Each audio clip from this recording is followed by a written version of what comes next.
What's up?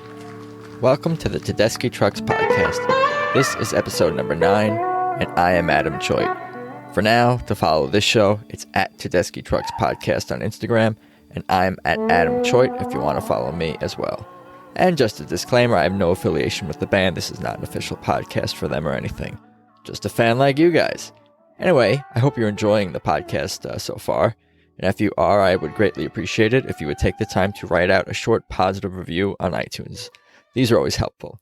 And again, I'm going to do my best to continue to try to put out episodes weekly. I haven't really picked out a day yet, but usually Tuesday, Wednesday, Thursday. Just be sure to follow on social media and subscribe. So, today's guest is longtime fan of Tedeschi Trucks Band, Matthew Gervais. Though he grew up in Massachusetts and spent his entire life there, he's been to the Beacon countless times for Allman Brothers shows and TTB shows. We talk his musical journey as a fan, especially the impact seeing Derek and Susan at Bonnaroo in 2008 had on him. A fan since the beginning of Tedeschi Trucks Band, Matthew oozes authentic passion for the band and their music. Let's just get into it. Here's Matthew Gervais. So thanks for joining me on the Skype, Matthew Gervais. I appreciate it. Yeah, thanks for having me. I'm really flattered to be here. And like I said, I was re-listening to the Sean and Josh pods, and, just being able to contribute much like those guys have done through their videos and photography and stuff. It's just really cool to be here. So thanks for having me, Adam. Yeah, you love the band. Yeah, for sure. No question. Just from talking to you a little bit a few minutes before we even started, recording this, I can already tell how much you love the band. And how are you holding up during this crazy time as well? Holding up all right. The main thing here is, so I've worked at home. I've worked remotely for about the last 4 or so years.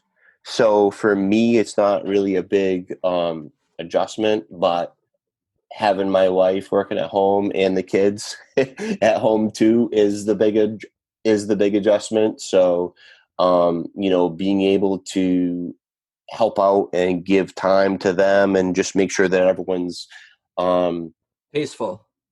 Yeah, peaceful and cool and just, mentally healthy, and being able to get outside and just get everything done that we need to do is really important. So, we're managing as best we can. How about you? I'm good. I'm surviving, breathing oxygen in through my nose, it's I'm good out here in California. Thank you. So you were telling me you grew up in Massachusetts, and did you tell me more about that in your early years in elementary school when you're young, and what kind of music were you into? What was music? What kind of weaved music in and out of your life? So for me, my parents weren't super duper heavy into music, but I think probably like a lot of people, or I guess a lot of people who get into music as they get older. My parents had, record collection, and I would just go and throw records on their player. And it was just sort of like a random assortment. It was like Beach Boys. I'm trying to think of some of the stuff my parents had. Like Creedence Clearwater Revival. Beach Boys, like CCR, like honestly, like a really random kind of assortment of stuff, like Whitney Houston, Billy Joel, like other records that had like a bunch of random stuff. Like those are all very successful artists, your name, so maybe it's not that random. Yeah, like Johnny Cash. I can see why you love music, because these are all great artists. Yeah, and it was always just stuff that was there, but it was never stuff that was really like thrown in my face or like, you need to listen to this. It was just there, and it was like, if you want to check it out, then there it is for you. So a lot of it was just sort of through my own discovery, just curiosity. Right. And what did you discover? Any other music throughout your childhood? Did you play instruments? Yeah, I played piano for a very brief time. Like a lot of kids, my attention span was not that great. So I played piano for like maybe a year or two, and just had a lot of things I was interested in otherwise, like baseball and things like that. So I was just always really into the radio. My mother, my mom's sisters, we'd just be riding in the car and listening to like Simon and Garfunkel, for example, or I remember hearing on the radio in the car things like the Supremes, Smokey Robinson, like that sort of stuff, and that just always sort of hung with me. And that's actually, not to sound cliche, but like that's sort of the things that now I even think about 30 plus years later, that stuff that I really enjoyed and still do. And that's, that's the sort of music that's timeless. And that's really what I think that these guys are doing too. Yeah, I could relate to a lot of what you're saying and talking about in the same stories, almost to a T, actually. What you're describing, as someone who grew up on that kind of music and played baseball and was not good at piano, although I never really tried piano. I played trumpet and then guitar now, or later on, and then now I play guitar. I try, but yeah, that's interesting how you connected with that music, and it always does stick with you. Like it pops when you hear those songs. It's the reason those songs that get played in commercials and in movies over and over again. It's because the people they haven't heard, a new wave of people haven't heard those songs, and I think it pops in a way, and it always does. But I don't know if that makes any sense. No, for sure. I mean, it was just always something I was into. I mean, I remember being a kid. This is going to sound sort of corny and cliche, but I remember just being a kid, like 7, 8 years old, and had literally like a cassette Walkman player that I would sit and listen to, and you'd just be scanning the dial, and you'd be like listening to Don McLean, American Pie on the radio, right? And you'd listen to something like that, or you'd catch something on the radio just caught your ear. And I mean, just getting tapes, and you don't even know what you're into. You would just kind of find things that caught your ear, and you would just hook onto them and just go from there, I guess. Yeah. Kind of file it in the back of your memory, I suppose. Yeah, no, I had similar listening habits for sure, listening to even just classic rock radio in New York, and growing up, and just scanning that and scanning the radio and be like, oh, I like that, I don't like that. Yeah, for sure. And what about like when you got older, like into your teens or into even adulthood, just always the same music kind of stuck with you? Actually, well, it's funny in that you went through a punk phase. No, actually quite the opposite. So I was always into that. I always enjoyed that sort of music, but I'm sure, like you probably know, or maybe not, in the mid to late 90s, I like probably many other, white middle class white males was super into hip hop. So it was a lot of, Wu-Tang and Mobb Deep, De La Soul, Tribe Called Quest, a lot of that stuff. That's just what my friends and I were into. And my whole thing was just not only being into that, but just getting like exhaustive about it, right? And just like going through like massive catalogs of everything these guys did, and also too like kind of like learning about samples and that sort of stuff. And I always had the other like classic rock and that sort of stuff in the background, in the back of my mind, but that was really what I was really focused on for probably a good solid like 5-ish years. So that's definitely like a big part of my quote unquote musical journey. That's cool. Yeah, I'm into some of that too. Some stuff outside of like the classic rock and the oldies and stuff like that. The rap and the hip hop and reggae. What other kind of music? World music. I mean, yeah. There's so Yeah, much so I mean that's a part of it, right? Like, and for me, the whole thing is infinite journey. learning more. Yeah, exactly. Like learning more, like the next step, um, going to the next thing. Cliche again, broadening your horizons, that sort of thing. So, it's all, it all works together. What about your family? What do they listen to? My dad was super into Beach Boys and Beatles Yeah. for the most part. Well, the wife and kids. My wife actually, so when we met sort of later as I was finishing up in college.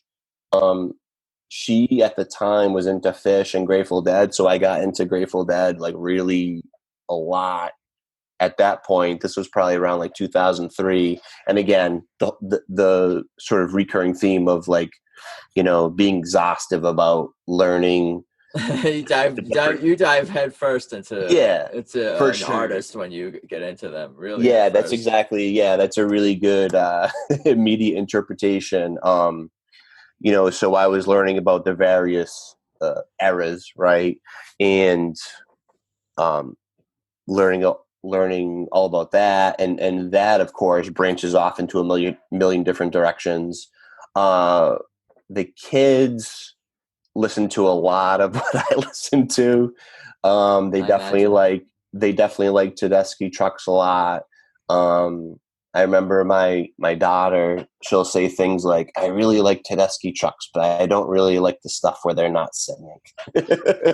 Which is like my favorite part, which maybe not my favorite, but one of my favorite parts, right? Like some of these like long solo jams where you can really hear them stretch it out, and just some of the sort of different cool things that they're able to do and explore. So I'm trying to think some of the other stuff they like. I'm a big Wilco fan. They like Wilco a lot. Um, That's I could cool. sit here and try and think Yeah, of other. eclectic mix. That's cool. Well, tell me about your journey with Tedeschi Trucks and how you discovered them, because you were telling me that you've pretty much been following them since day one. Not even day one, since before they were a Tedeschi Trucks Band. Yeah. So, Your history with Derek and Susan. yeah. So the funny thing is that, so when I got out of college, this was about 2005 or so, and I met with a like-minded guy. I was working at a publisher in Boston. This is downtown Boston, like That's always copies. dangerous when like-minded guys get together. When Yeah. you put like-minded people together, anything can happen. Like we're trying to get work done, but we're also trying to talk about our favorite music. Right. And he was a little bit, maybe like about 10 years older than me or so, maybe a little bit more. And, we would talk about different music that we liked. And I just remember in the back of my mind, I'd been working there maybe 6 months or so, and he said, "Oh, my wife and I were going to see Susan Tedeschi in." I don't even remember where it was, but they had either seen her or they were going to see her, and I In just thought, Massachusetts, yeah, yeah, somewhere. exactly. That's where. And Yeah. I just remember in the back of my mind that the name rung a bell, but I wasn't quite sure exactly who she was and what she did. And I just kind of again sort of registered that in the back of my mind. And over the next couple years, I saw Derek with Eric Clapton. They played at I don't know if you're familiar with it. It's known around here as Great Woods. It's kind of like the big amphitheater in southern Massachusetts. Um, so it was the tour with him, with Eric Clapton, Derek, and Dola Bramhall all playing together. Um, and I remember just they started the show with Motherless Children, and I was just like, what is going on right now, right? Like the three lead guitars just like going crazy. And I remember that I had also seen them back in maybe 2000. I'd seen Derek back in 2002 or so with Allman Brothers Band at the same venue, and I was just kind of struck at what I was hearing. It was something different than what I was used to, and I kind of just put it in the back of my mind for a while, and I didn't really come back to it for a while so I'd seen them. I saw them in 2008 at Bonnaroo. That was the first time that I'd seen Derek and Sue together. And if you look at any sort of forum or message board or anything, and again, maybe this is my own bias or whatever, that 2008 Bonnaroo is like kind of goes down as one of the top shows, like top festivals like ever. It was like this My Morning Jacket show that was like 4.5 hours long that people are like still talking about today. There was a 4 hours long Pearl Jam set where I remember Eddie Vedder had probably like 4 or 5 bottles of wine during the set. Metallica played, BB King played, Phil Lesh played. Wow. Just so many like ridiculous big name artists who played that festival. And what I came away with was 2 things. Was one, there was a Sunday morning acoustic set for the people who were, up and able to listen to that. And it was like 11 on Sunday morning, right? So this is after like 3 days of just this crazy festival. And it was Phil Lesh, Jackie Green, Larry Campbell, and Teresa Williams, who I'm sure you're probably familiar with, not only playing with Phil Lesh, but also the Levon Helm band. And they played this fantastic acoustic set. It was like an hour long. They did like 8-10 songs, and it was just really great. And that later that night, I think it was the last performance that I saw before leaving Tennessee for the weekend, was the Soul Stew Revival tour, or Soul Stew Revival show, with Derek and Sue, Mike. Derek's brother was on drums, a couple other people, I believe, from Derek Trucks Band. And I was just struck by it. I mean, between Derek's playing, and really what got me is the thing that really hooked me in was actually Sue and Mike kind of singing together and singing harmonies. And I just said, like, I need to know more about this. I need to expose myself to more and just see like what these guys are about. And that's really kind of the time that I was just all in on them, and I've been all in on them ever since then.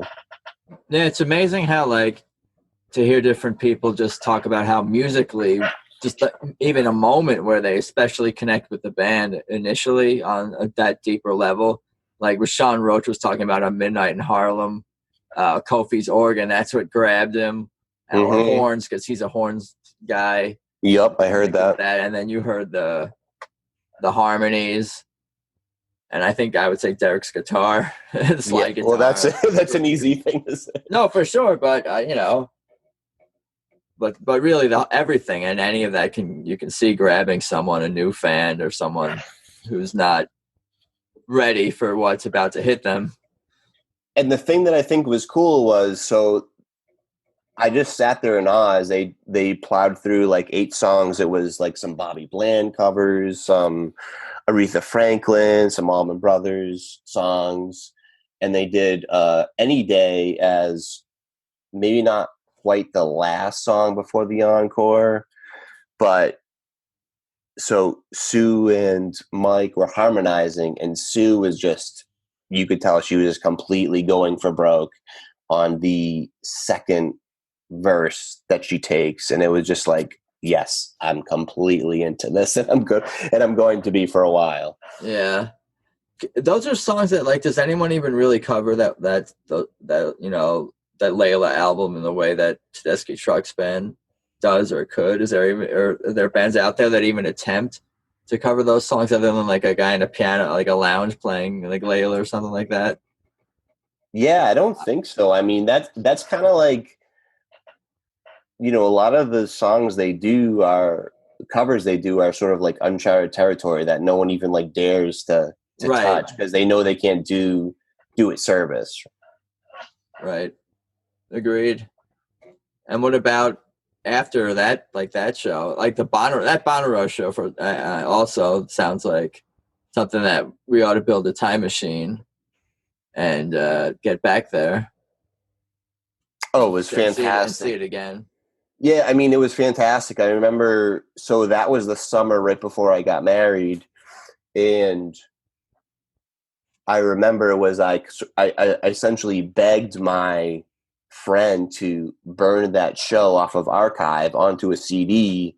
And I think that for my bachelor party, we listened to that show sort of on repeat. To the Tedeschi Trucks or Soul Stew Yeah, the Soul Stew show. cassette. You And still have that?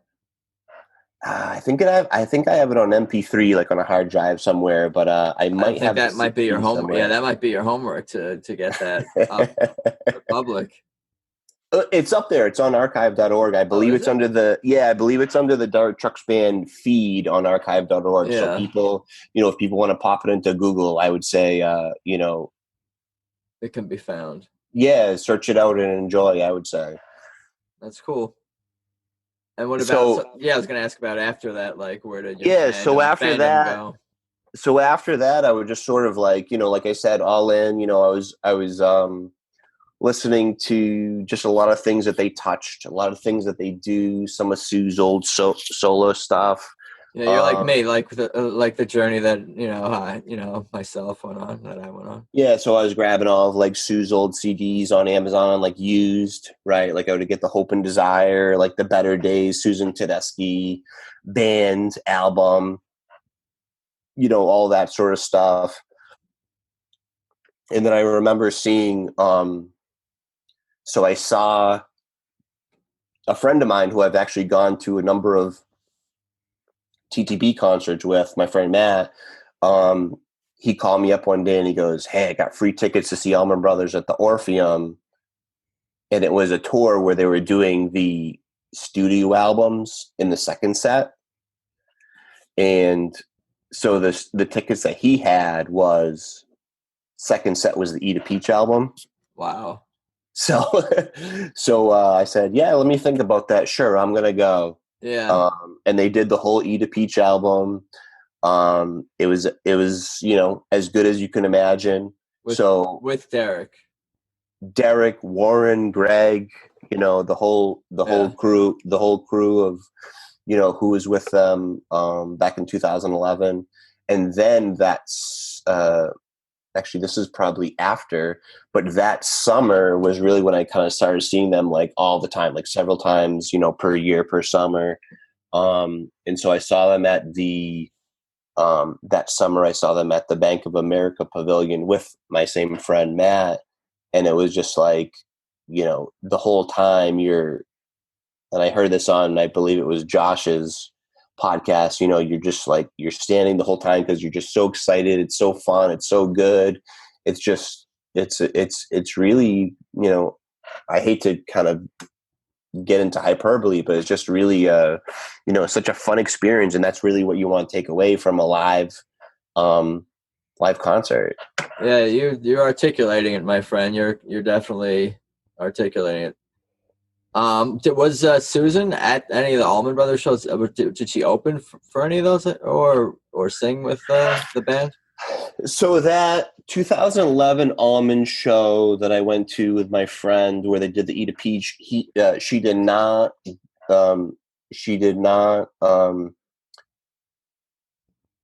perform at that one, but I forget what year it was.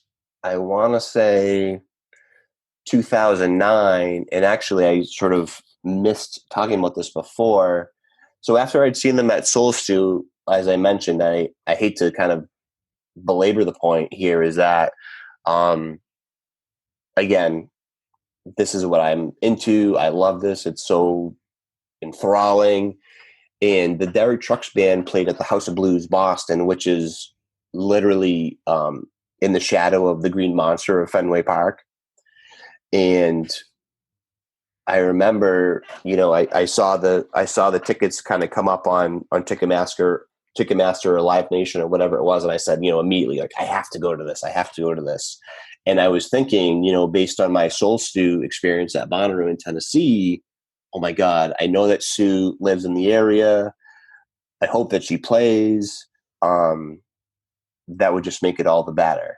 And, fortune had it was that she sang on about 2-3 songs on that show at House of Blues.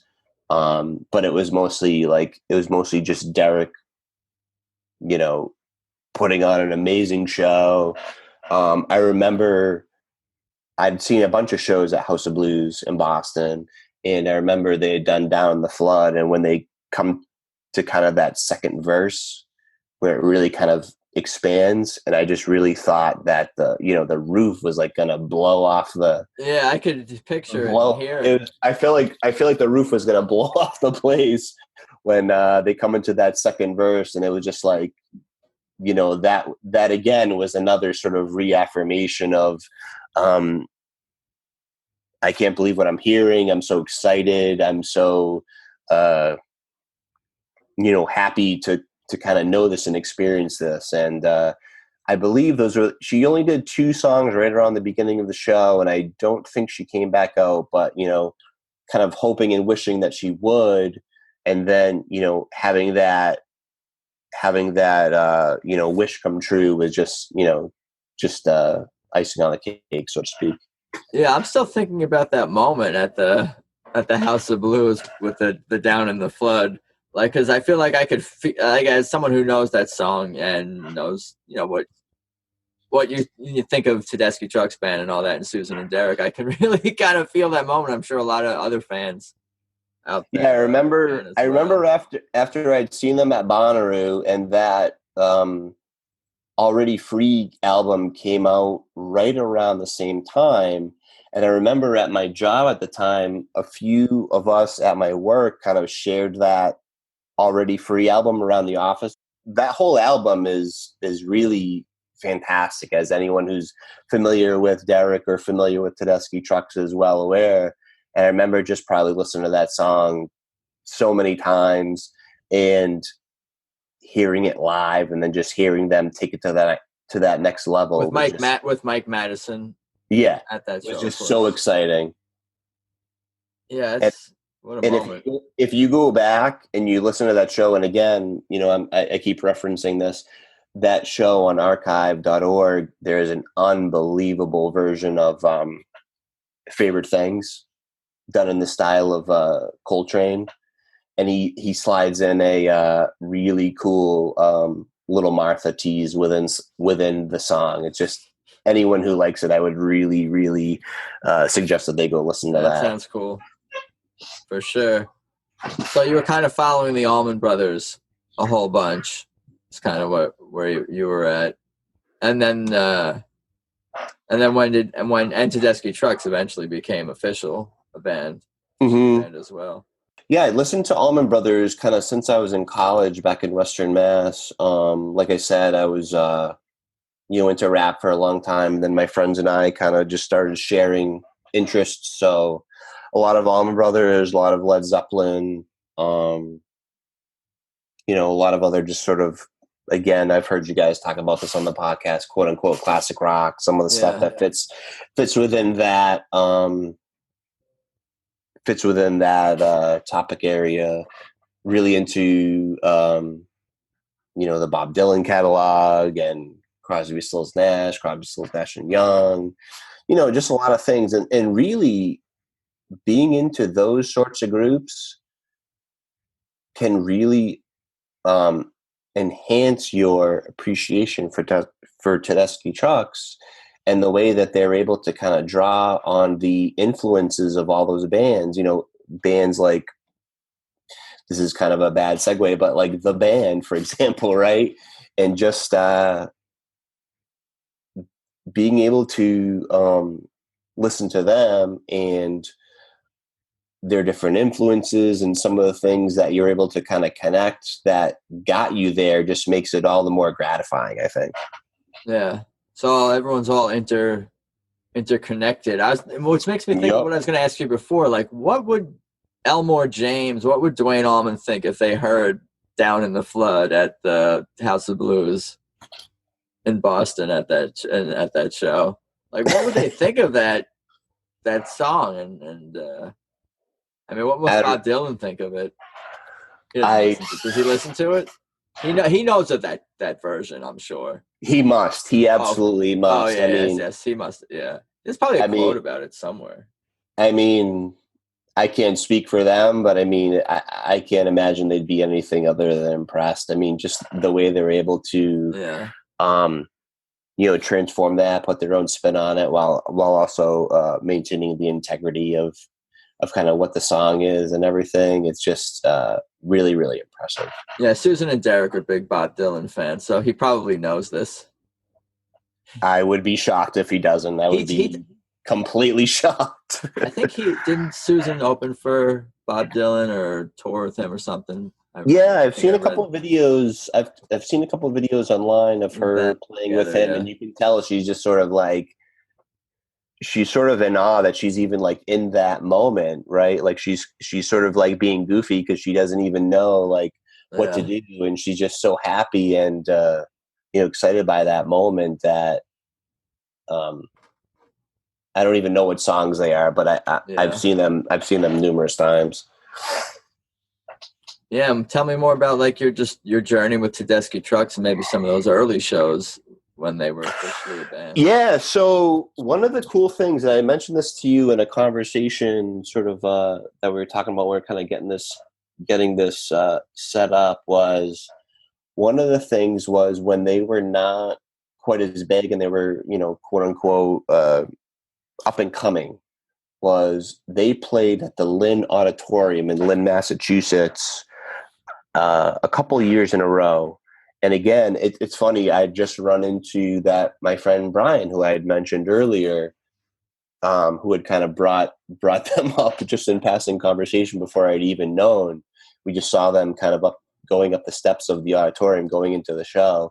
And one of the cool things about that I really appreciate them as a whole was just sort of their attention to detail, I guess. You guys talked about in one of the old podcasts of the whole sitting versus standing debate, and I won't get into that. I will say I'm a very strong proponent that if people are up and moving and energetic, that the band unequivocally feeds off that. And so we went to this show in Lynn, and the crowd was, a little lethargic, and they came out and they're kind of, I almost feel bad saying this, but they were kind of almost a little bit going through the motions, and I could sort of tell that, the people weren't into it. They were just kind of there to take it in. And then maybe like the third song or so, Sue flubbed a lyric like really bad. And I could tell right away she was very aggravated at herself. And as soon as she realized it and got angry about it, it's like it went into another gear, the show itself. And she just started singing and playing with more aggression, and the whole thing just picked up. And to me, that was a really cool and really palpable thing to see and hear and experience, that they have this pride in being able to put out a good show. You're at the show in Lynn, Massachusetts, and you want to put out the best show as possible. You probably realize you didn't maybe start as hot as you always would. And, that's no fault of theirs, right? Like the slog is real, right? When you're up and coming, you want to play a lot of shows, and maybe not every show you're not playing 110% energy or to your capabilities.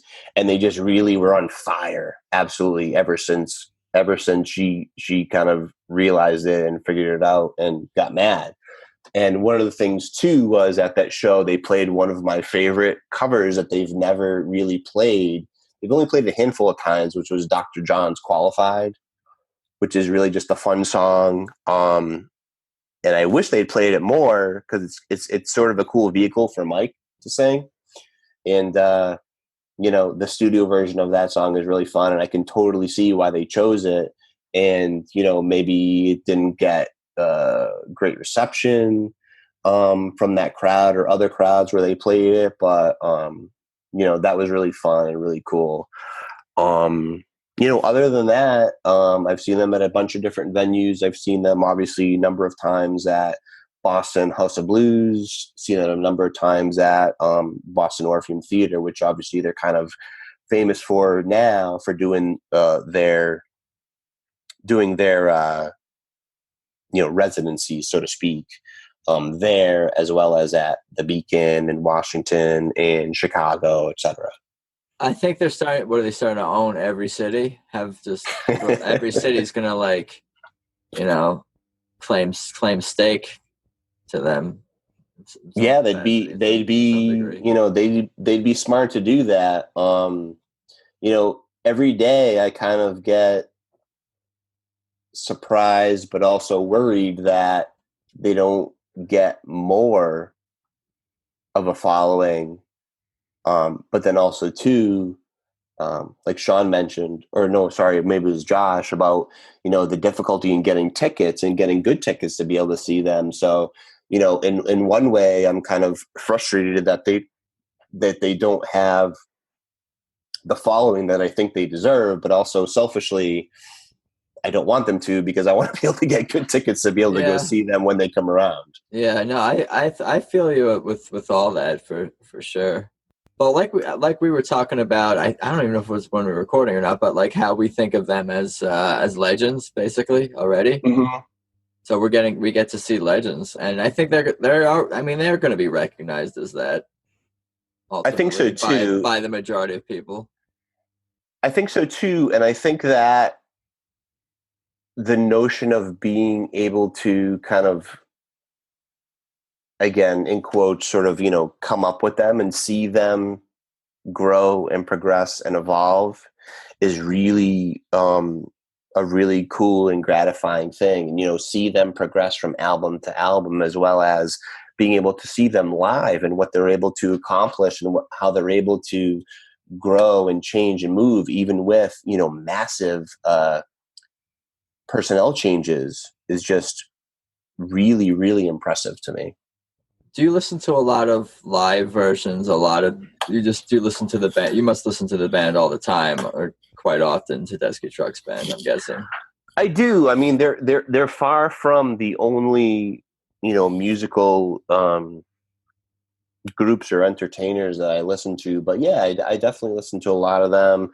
Being able to find, sort of cool and interesting and high quality versions of, especially the songs that I like, is particularly kind of one of the things that I go for and enjoy. Yeah, for sure. There's certain versions of songs that jump out at you from certain shows, but like what you're saying makes me think of is how I'll hear, different live versions of songs, and you could hear how they evolve listening to a song they do in 2012, 2014, 2017, 2020, and how the song, it sounds, different, but it was, all of the versions are great. Yeah. But you can still hear the musical journey that the band is on, some of the different things and the different feel, within the song and, with certain parts. Yeah. I mean, I think, Darling Be Home Soon is a really great example. If you listen to, for example, like the Everybody's Talking album, and that's more of like a slow version of it. Yeah. Which I personally prefer, and also his solo on the end of that version is unbelievable. Versus now, they kind of up the tempo to be more like the Joe Cocker version, which they obviously borrowed from. Yeah.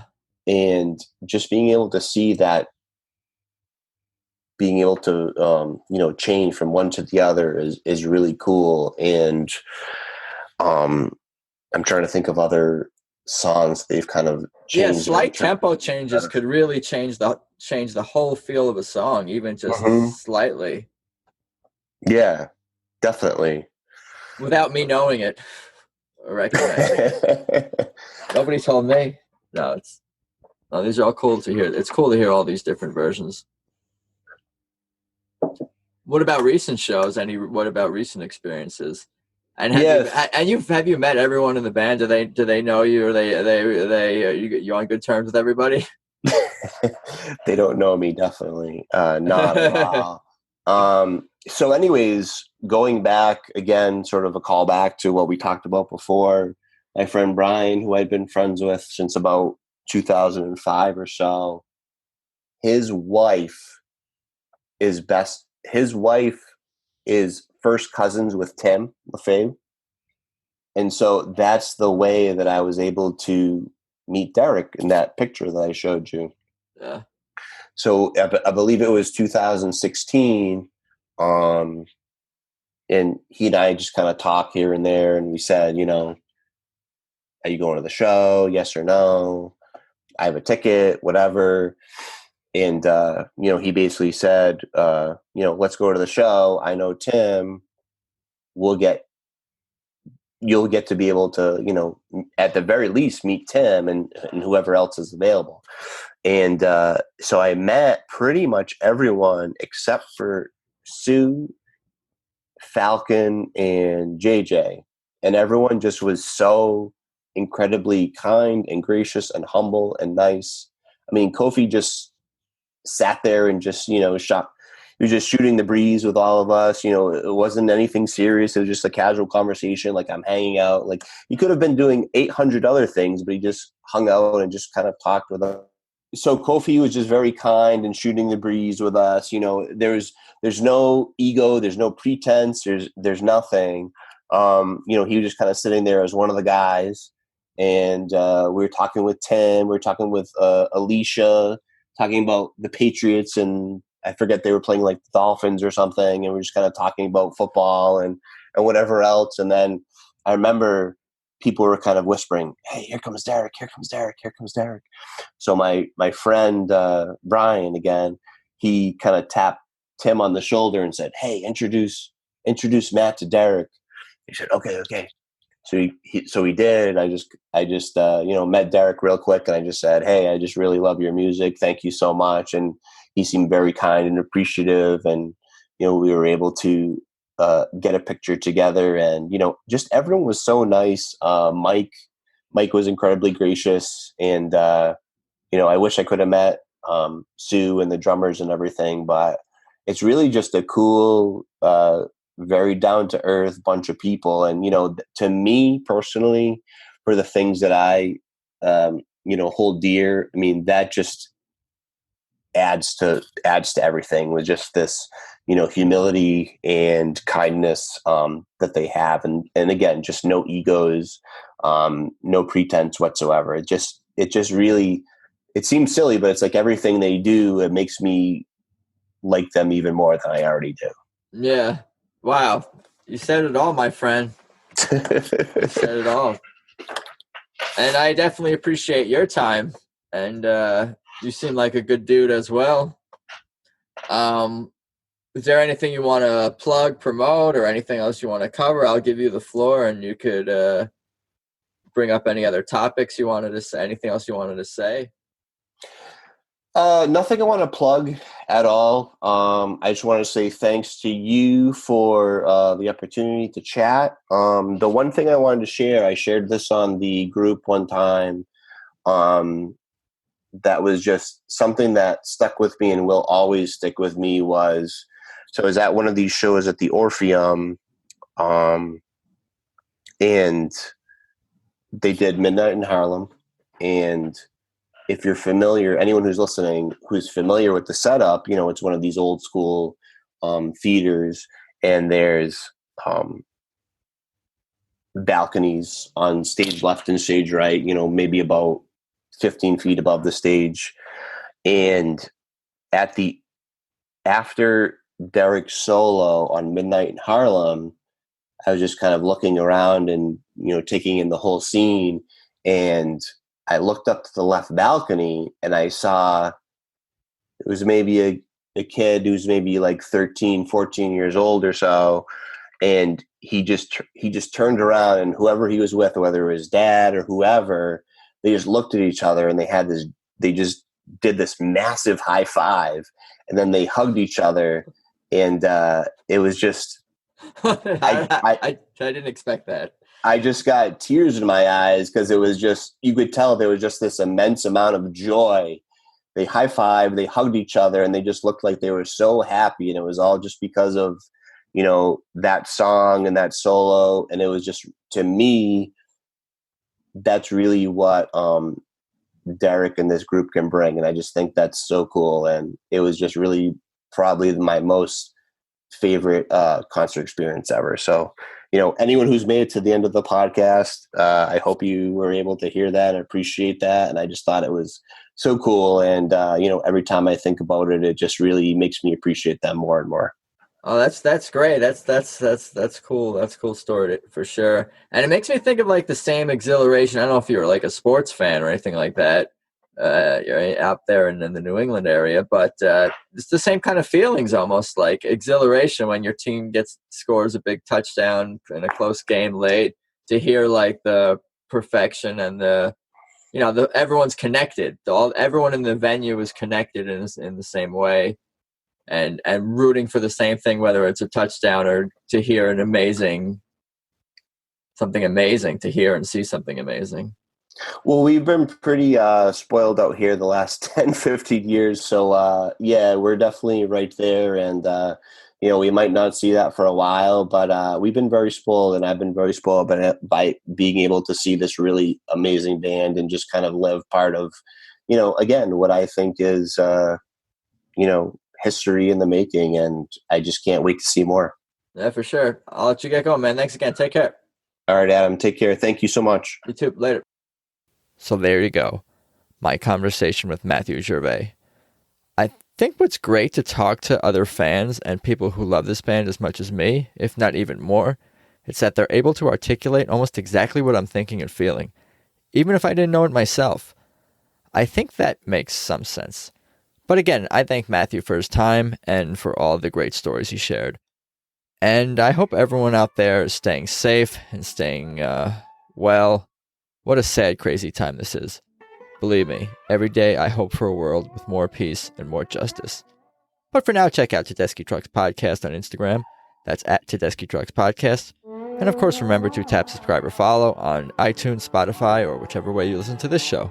And I think that's about all I got for today. I appreciate you guys listening. Thanks again. Later.